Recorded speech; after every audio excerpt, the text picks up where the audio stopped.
Hello guys, welcome back to my channel. It's CJ, aka DJ Ski J, and I'm here to talk about the R36S. Now if you're looking for a budget-friendly, good bang for your buck retro gaming handheld that isn't a pile of crap with out of the box performance, that can run better than 8 or 16-bit gaming and won't put a huge dent into your pocket, look no further, because I have found the budget gaming beast. This right here is the R36S gaming console. Now let's get into it. There's a lot of pros and cons, just like any other handheld, so I'm just going to get straight into it. First thing that I'm going to talk about right here, that the biggest pro of it, is the price. This thing is arguably the best retro gaming handheld for under $50. But the price may vary at this time of the recording, especially since the tariffs going on from China, and prices are probably going to go up, and in the increase of popular demand of retro gaming handhelds. But this has recently been named the budget king in retro gaming in the gaming community, for the fact you cannot find anything that has this kind of performance for under $50. The next thing is the screen. The screen is freaking amazing.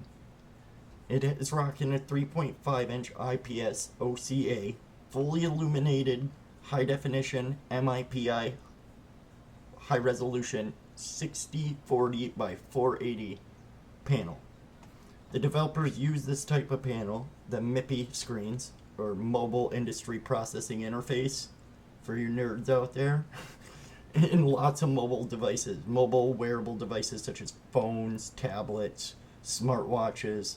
Developers like this thing, or like these type of screens, because they're fast. And nobody wants a slow panel for a gaming handheld. And yeah, this thing is fast. It's perfect for this little thing.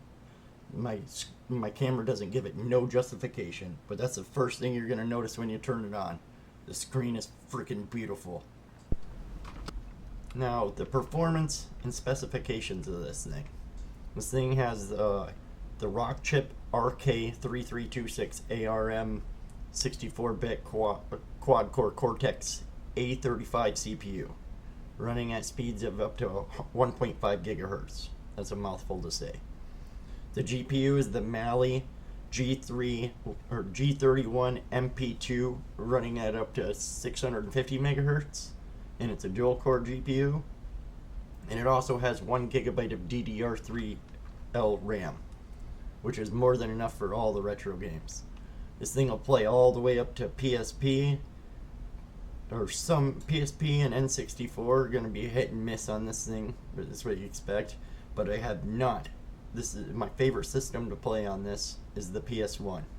It runs Dreamcast amazing too, which are about in the same boat. I'd call them in the same area right there, but PS1, for PS1 games, I have not found a game that will disappoint. They all run either 30 frames a second flat or 60, whatever the developer chose, I'm guessing. And most of them that ran at 30 run at 60 on this. And they look amazing. And there's a lot of them you can upscale. Like Tony Hawk's Pro Skater, I was running with anti-aliasing on, flat 60 frames a second. Freaking awesome.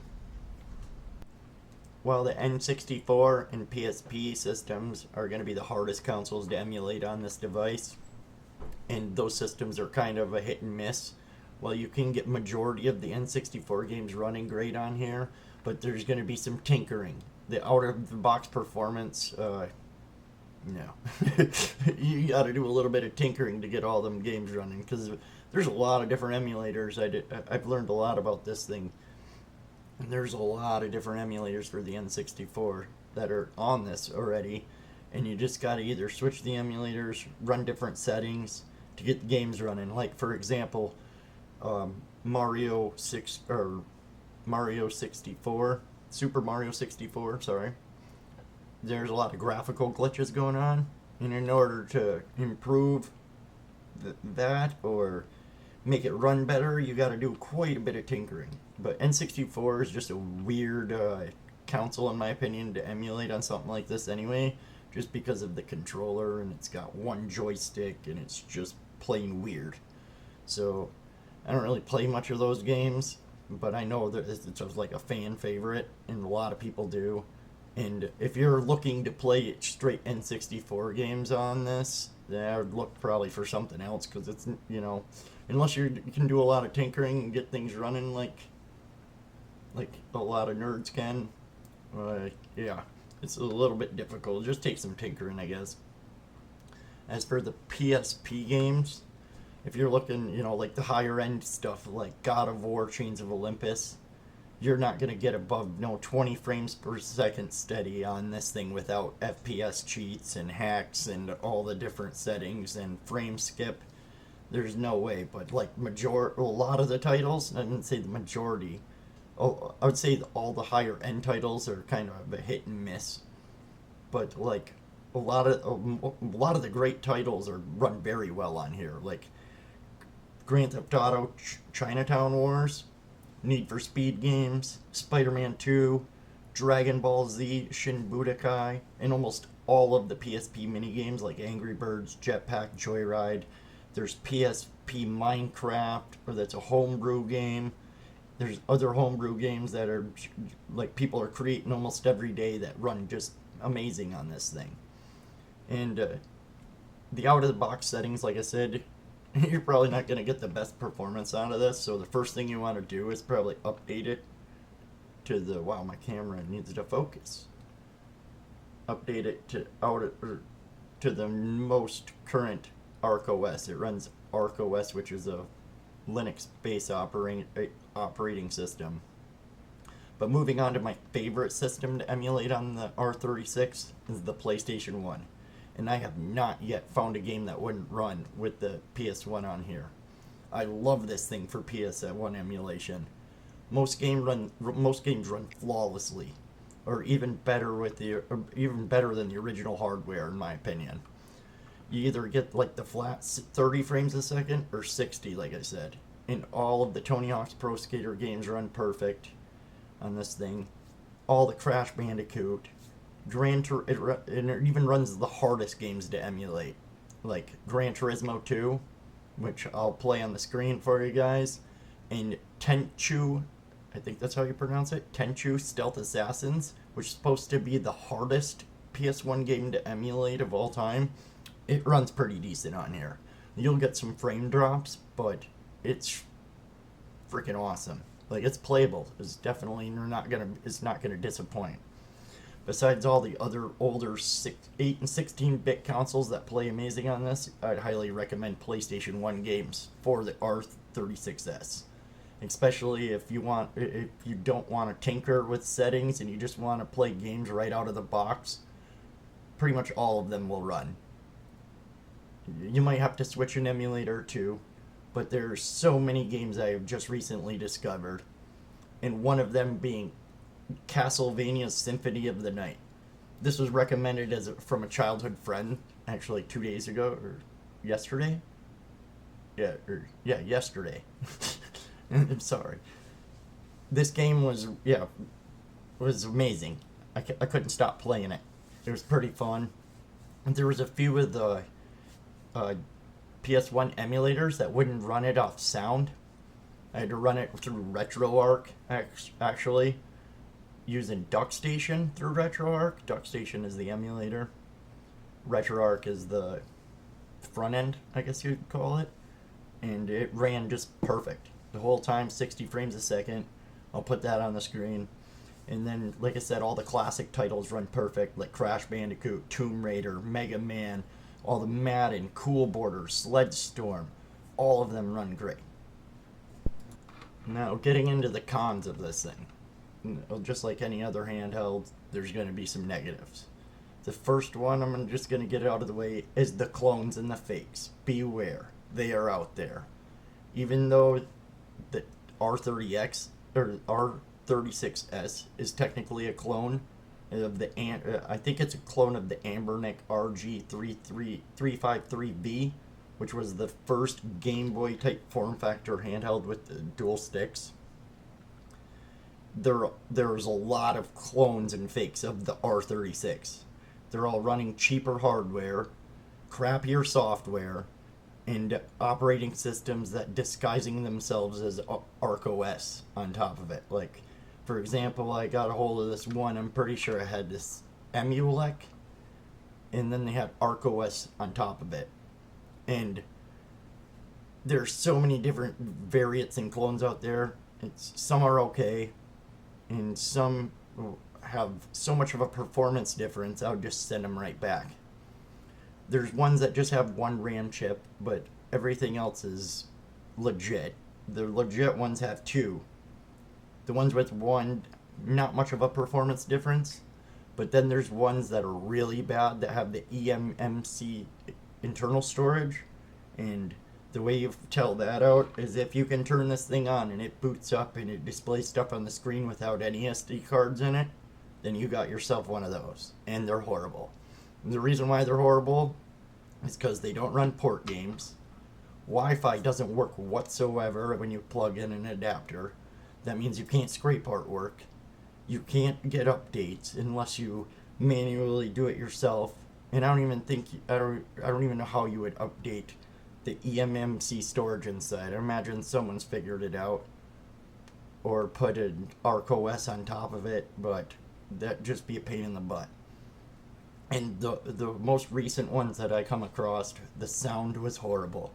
The speakers were, something was off. I think one of the two that I got to help a friend out, I think one of the speakers were defective, but I'm not 100% sure. It could have been a software issue because it was just janky. And you can't customize it. You can't put Theme Master on it and customize it like this one. You can't run port games. None of them will, or I don't know if any of them will work, but I was told none of them will work. And yeah, they're just horrible. The next con about this thing, there's no built-in Wi-Fi or Bluetooth. You have to, even on the authentic R36Ss, you have to plug in a Wi-Fi adapter and do it that way. I use a USB-C or USB-A to C adapter. Here, one sec, I'll get it for you guys. This is the USB-C to A adapter, or C to A adapter, and then I got my Wi-Fi, little 802.11, I think N, 802.11n Wi-Fi, just a cheap little Wi-Fi adapter I've had for years, and it worked. Plugged in, it worked. Before I could find this thing, wherever the heck it was at in my house, I could use you could also tether a phone, an Android phone to it using a USB-C cable and get Wi-Fi that way. Sometimes it cuts in and out and you just got to play around with it, but it works. The next con I said I'd go over is there's no fast charging. It isn't that big of a deal, not to me anyway, but I just want to be informative about this. If you get one, use a slow charger. You use a fast charger or anything with high watt output, like my Steam Deck charger, you will fry this thing. You will fry the battery. They say preferably use the cord it comes with. It came with this cord, just a normal cell phone USB-A to C charger, and then you can either plug it into a computer, and anything like 5 volts, 2 amps or lower is recommended for this thing. You just want to let it sit on. It takes about a couple hours to charge from dead end, or like I've never let it die all the way, but from low battery to fully charged, it takes a couple hours. But this thing lasts for 6 to 8 hours depending on what you're playing. There we go. Now you guys can see all the games I got on here. Here's Dreamcast. Whoops. Oh yeah, up and down. Sega Genesis, Sega Master System, Neo Geo Pocket. My favorite PlayStation. I have 115 PlayStation 1 games on here. Sony PSP. Yeah, I think all games. Yeah, 15,505 games. Got a favorites list. Capcom System 1, Capcom System 2, Capcom System 3. Those are different type of arcade emulators. We got MAME, Neo Geo, Arcade, Atari 2600, Atari 5200, Atari 7800. Movies, I put Dumb and Dumber and the other guys in 720p. Just loaded up back to where I was watching it. And custom bootloading screens. You can create your own boot logos. The speaker isn't the greatest thing in the world, but it works. And it's got a 3.5mm headphone jack. But there's Dumb and Dumber, one of my favorite movies of all time, running just perfect. Two buttons, exited out. And we got, go back through the systems, PC Engine, Nintendo 64, Nintendo DS, which runs, every game ran amazing. Nintendo DS is one of those systems like the PlayStation 1 that run just smooth as butter. Game Boy Advanced, Game Boy Color, NES, Super Nintendo, Sports, RetroArch, Dreamcast, Sega Genesis, Master System. But that's what I have on here. Most of the other systems are going to come with TurboGrafx, Famicom, all that stuff. I don't really play those, so. And Super Famicom is the same thing as Super Nintendo, but I think it's a Japanese version, and there's different types of games. Yeah. I play PlayStation 1 on this thing, like I said. But I'm going to just get to my final overall thoughts and opinions. And it's probably the best, most affordable, bang for your buck retro gaming handheld out there. Like, the device is perfect for anyone that wants to get started into retro gaming. And those, or even those that want to just whip something out and play 5 or 10 minutes on for free time. Like, it could be a great gift for anybody that's into gaming in general. And I would recommend it to anyone who is even advanced with emulators and loves just to tinker with devices, because this is an open source console, and you can flash all sorts of different operating systems to it. And it's even got pretty good overall out of the box performance. Now, with all that being said, guys, and with everything I went all over in the video, I hope you guys find this video at least informative or funny or something. And just give me a like or subscribe, and we'll catch you in the next one.